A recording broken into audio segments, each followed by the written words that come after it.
That's why Dr. Gonstead's work is so amazing, that we take the full spine x-ray, and we just did this today. I was able to explain to this patient what was going on, what was going on in her body, according to what I can see before she told me about it, and what happened to her body beforehand. Because whatever traumas you have are recorded in your spine.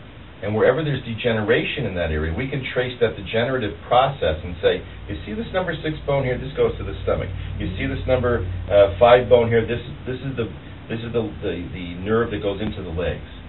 Or this bone up here in your neck, and you see the disc that's degenerated, the bone's really twisted out of place. That could very well be the problem you're having with numb hands. And then when we go to the patient, we find the subluxation on the patient, and then refer back to the films on how to do it exactly. That's the difference between doing an adjustment and doing a manipulation. So a lot of people come here from other chiropractors and they'll say, what are you going to do for me? I've been to chiropractors. I've been to a lot of them.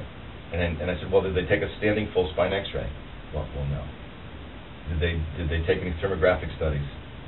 Well, not really. Did they specifically find the area where they wanted to adjust and put it back into place and then check it months later? No. Well, what did they do? And some of them just got hot packs. Some of them got a little bit of manipulation. They didn't get an adjustment. So they think that's all chiropractic is. And chiropractic is so much more than that. And the reason why that this concept is so powerful is that we're dealing with the essence of life. It's not dealing with a drug. If you said, I've got the greatest drug for bringing down your cholesterol, that's a big one now. Mm-hmm. Or I have a drug that will, what's some of the other ones? Lower your anxiety levels. Mm-hmm. Right? So it's a drug that alters your biochemistry to change your perception. So it's a powerful thing, a drug, right? Drugs are powerful. But there's a power in your body that made you who you are. When we started off as 2 cells, which is a really trippy concept when you think about it. We at one time, so many years ago, each in our own time, were 2 cells that were microscopic. You could not see them with the naked eye. An egg and a sperm.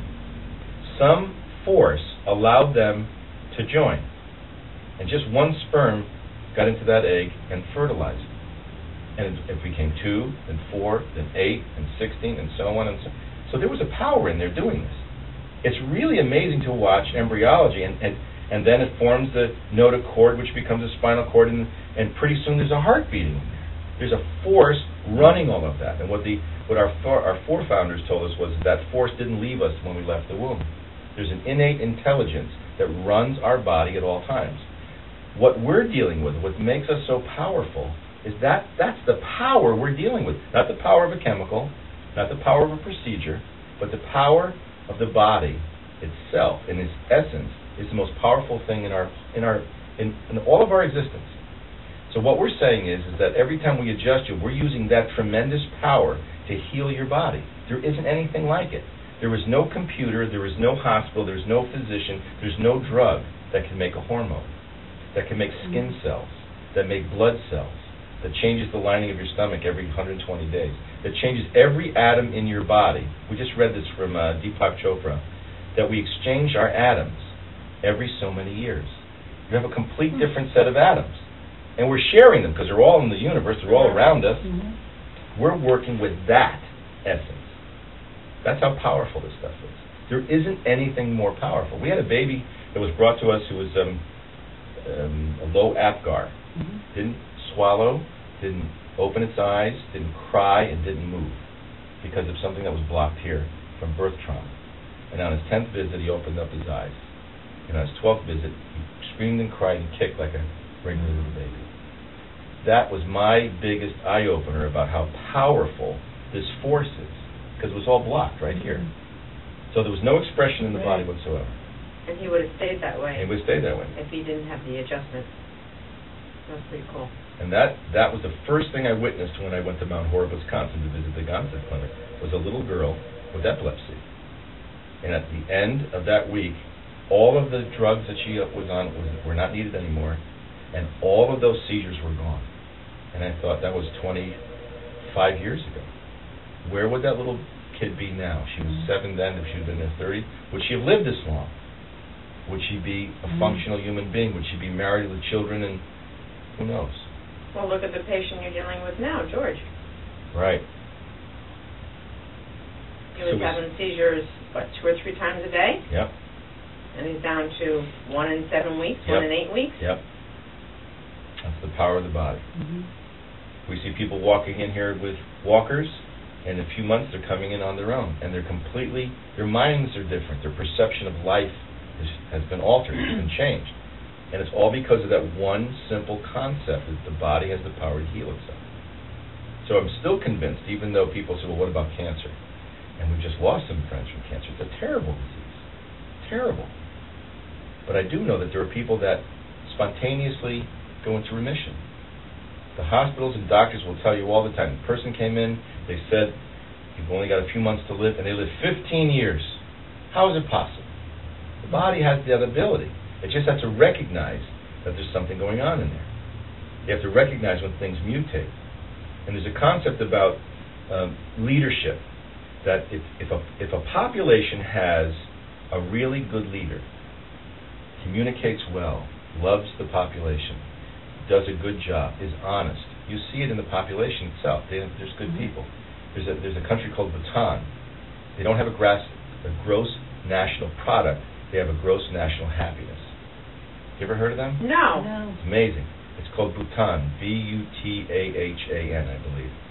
One of my friends rode his bicycle 500 miles across this little country. It's near the Himalayas, or it's in Indonesia. I can't remember which.